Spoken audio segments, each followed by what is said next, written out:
Sunday, CarMax's Ryan Bartles from New Jersey had just been at Curtis Sliwa's New York City 300 Republican anti-vaccine mandate rally.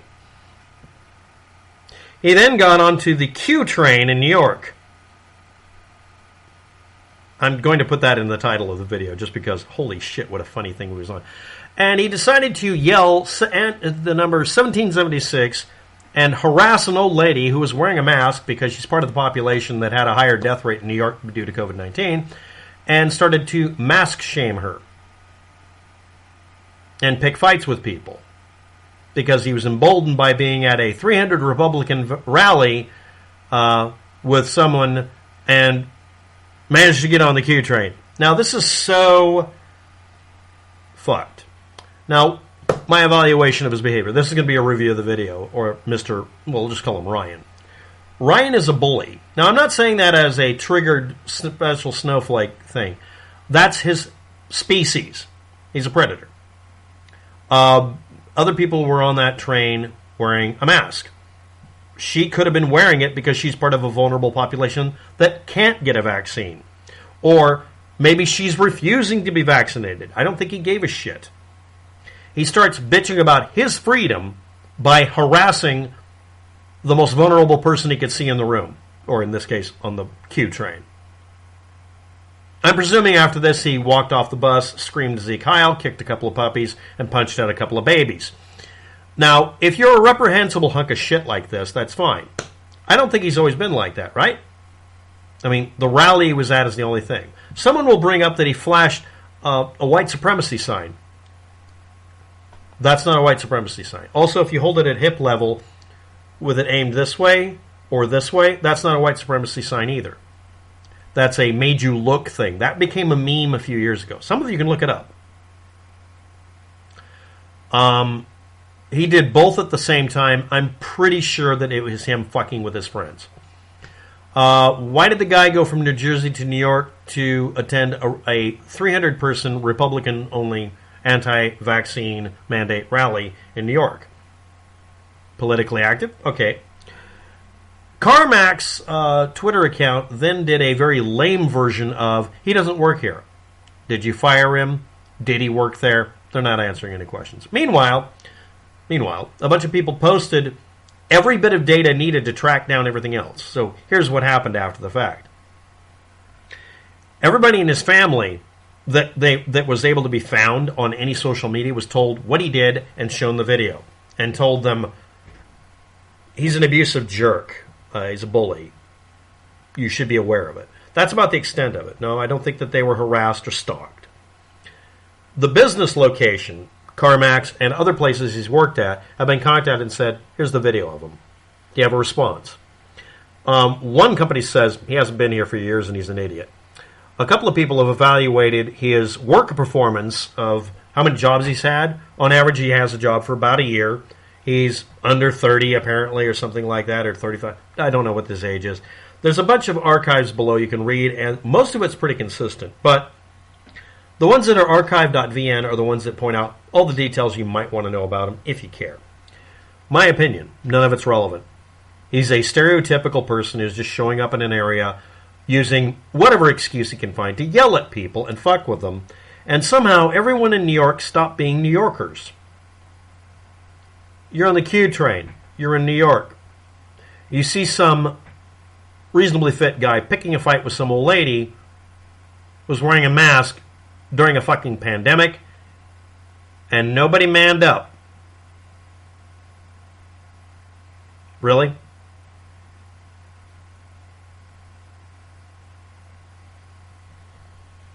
Next, I'd like to point out that a lot of people idolize Giuliani in that crowd and anything Trump-based. Okay, they're not a complete stereotype about anti-mask, anti-vax, conspiracy-spewing Trump supporters. But there are links. You can go look at this 300-person get-together where they tried to be politically relevant in New York.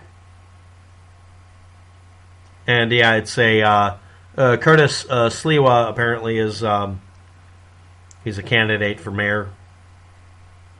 So that's all of it. Now, the last part of this video is going to be about a technical subject, but that's the 5-minute video for the day. I don't have anything else. It's not like I was looking up something much more useful. But anyway, one of the links below is a live link, goes to Democratic Underground. The others are to the Twitter Jolly Good Ginger and CarMax Status. And then there's one that's not going to be a live link. I'm not including the http://www. or whatever. It's signalhire.com profile that somehow needed to list it as his email address.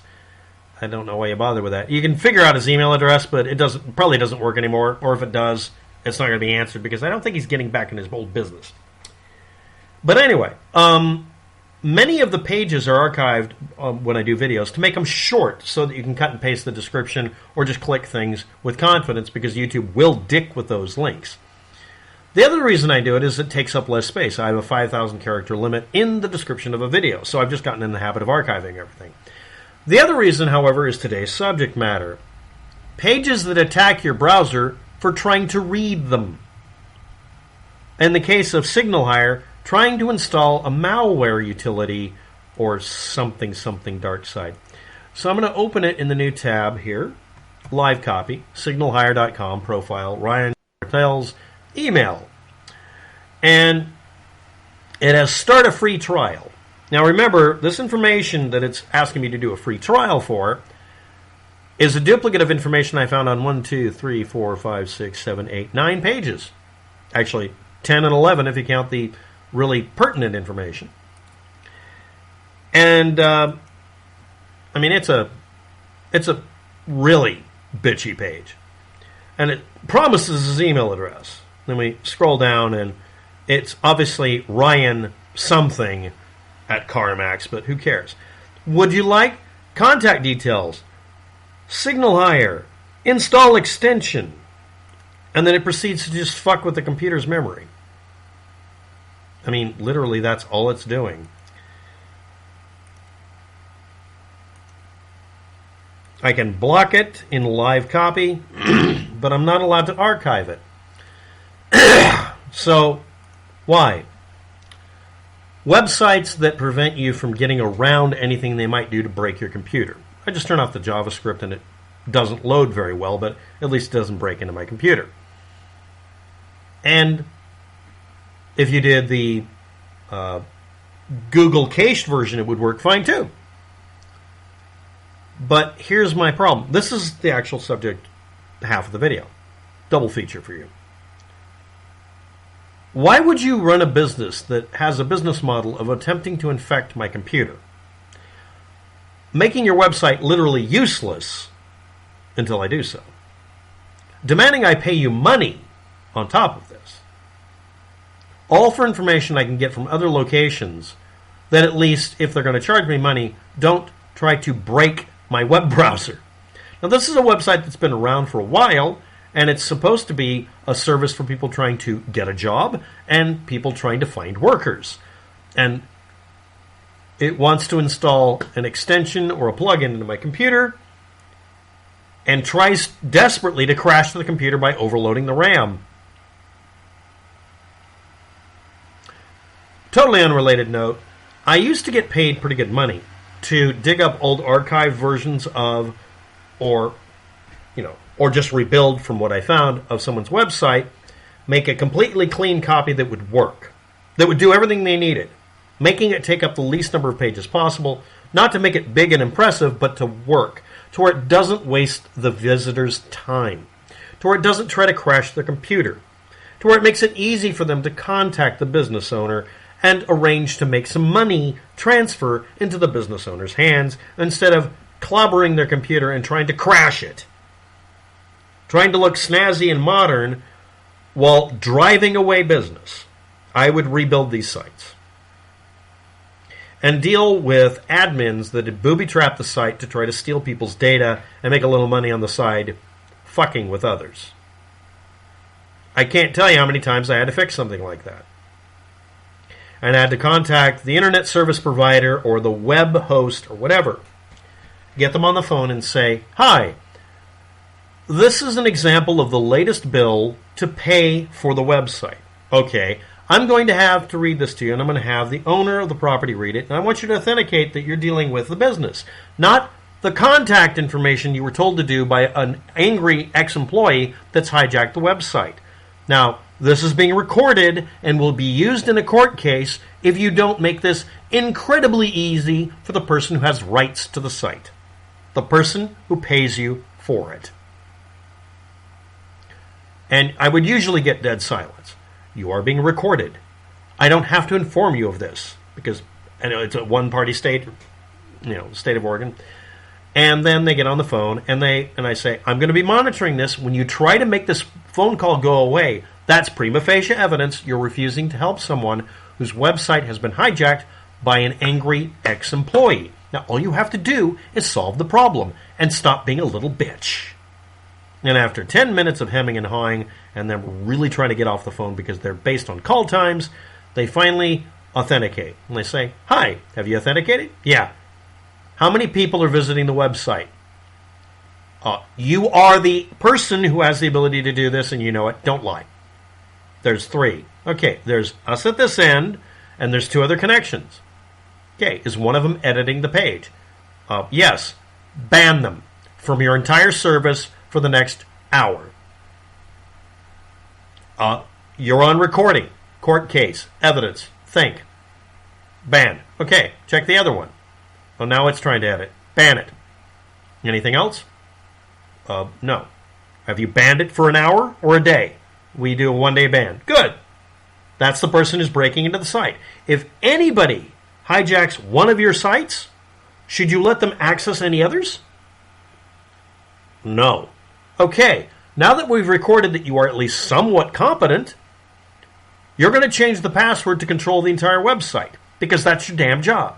Then you're going to tell us the password you give. Make sure it's a series of numbers and letters that are all lowercase for the letters. There's no lowercase numbers.